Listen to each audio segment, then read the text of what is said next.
Ladies and gentlemen, how you doing? This is your host for today, Mary Ann Kim, the toilet cleaner, D, the woman that has many names, okay? Today, you know what this subject is all about. We always got a new topic, and we always touching on issues and stuff dealing with all real life issues that America is dealing with today. So today we're going to introduce you to a very nice young man, and he's going to give an introduction for himself, and I'm going to ask questions like I always do, okay? Here we go. How you doing, sir? Hey, How you doing? I'm doing great. And introduce yourself and let our viewers know who you are. My name is Douglas Cox. I'm a Oh. student at Georgia Tech. Okay, and Douglas, we would like to you to share your viewpoints about the things that you do on the regular and how you help the community and the impact that you have on people, and what do you do on the side besides that? All right. Well, one of the things I do weekly is I lead a group of volunteers from a local church, Grace Midtown, and we just come downtown every Friday night, and we just spend time with people that live out on the streets, and we bring a bunch of good food, some yummy homemade soup, and we serve that, and we give out clothes, whatever people donate to us. Basically, just have a great time. We just want to build community and friendships with the homeless, and just to show them how great of people we think they are, because we really do. We don't think homeless people are subpar or worth any less than anyone who lives under a roof. We think that they're God's children just as much as we are, and so we just want to show them love. And so we want to do that however we can, especially through friendships. Okay, very touching topic. Okay, now, ladies and gentlemen, we understand that homeless comes in many various ways. Okay, you're homeless when you're living in somebody else's apartment and you don't have your name on any lease.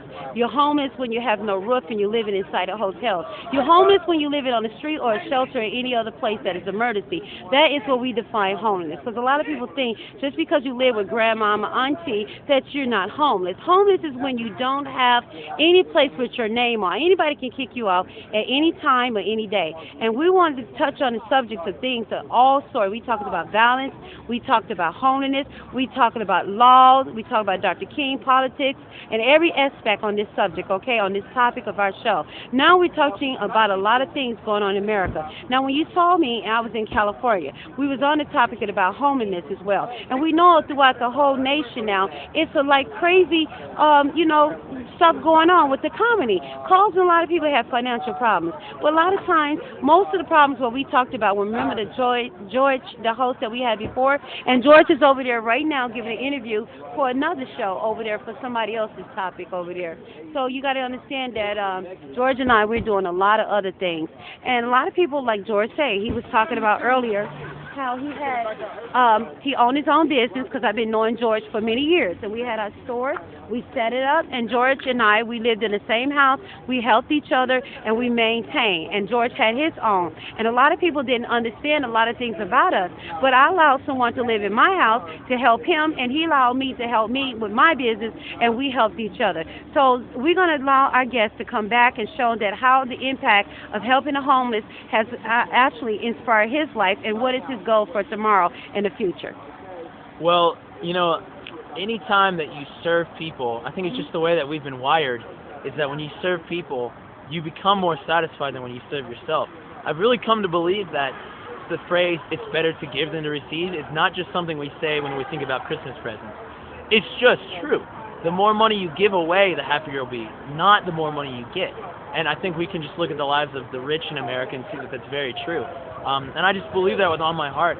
And so one of the big ways it's inspired me just to help people and to clothe them and to feed them is just that, it fills you with joy to do what Jesus did, just to serve people that need it, And it's just inspired me that I really want to make a real difference.